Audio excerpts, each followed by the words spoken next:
બનાસકાંઠામાં ભારે વરસાદ બાદ ઠેર ઠેર ખાડારાજ। ઇકબાલગઢની બજારમાં મસમોટા ખાડા પડતા હાલાકી પડી રહી છે। ઠેર ઠેર ખાડા પડતા વાહન ચાલકોને ભારે હાલાકી, તંત્રના પાપે લોકોને મુશ્કેલીઓ વેઠવવી પડે છે। ખાડાના કારણે અકસ્માત પણ થાય છે તેવો સ્થાનિકોએ આક્ષેપ કર્યો।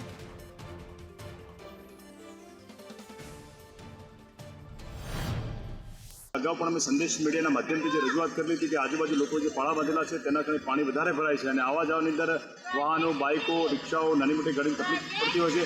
ते संदेशना माध्यमथी ते आजूबाजूना खेडूतोए पड़ा खोली दीधा कि पाणी नथी भरतुं, परंतु ए पाणी भरावाथी जे खाड़ा पड़ेली छे खाड़ाओ द्वाराथी खूब नानी मोटी गाड़ीओने नुकसान पहुंचे छे, बाइकने नुकसान पहुंचे छे अने अमुक लोकोनी तबीयत नानी खराब थती होय छे। तो आ बाबते हूँ अमीरगढ़ तालुका वहीवटीतंत्र अने जिल्ला वहीवटीतंत्र जे पीडब्ल्यूडी शाखा छे एने विनंती करूं छुं कि आप तात्कालिक धोरणे आनुं समारकाम करावशो। दर वखत ચોમાસાની અંદર આ આટલો રસ્તો એટલો બધો પાણી ભરેલો હોય કે અંદર લોકલ માણસો એમને તો ખબર હોય કે ભાઈ અહીંયા ક્યાંક ખાડા છે, પણ જે બહારથી પર્યટકો જે આવે છે વિશ્વેશ જવા, કેદારનાથ જવા માટે જે લોકો આવે છે એ ક્યાંક ને ક્યાંક એક્સિડન્ટ થાય છે અને રેલવેવાળા રિક્ષાવાળા, બાઇકવાળા અહીંયા ખાડામાં ક્યાં ઘણા બધા બડા ફસાયા ને ઘણા એક્સિડન્ટ થાય।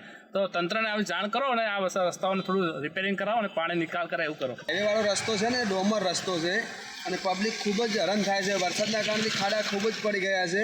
એમાં બાઇકવાળાને તો જાદુ નુકસાન છે, ગાડીવાળા તો ખૂબ જ પરેશાન છે।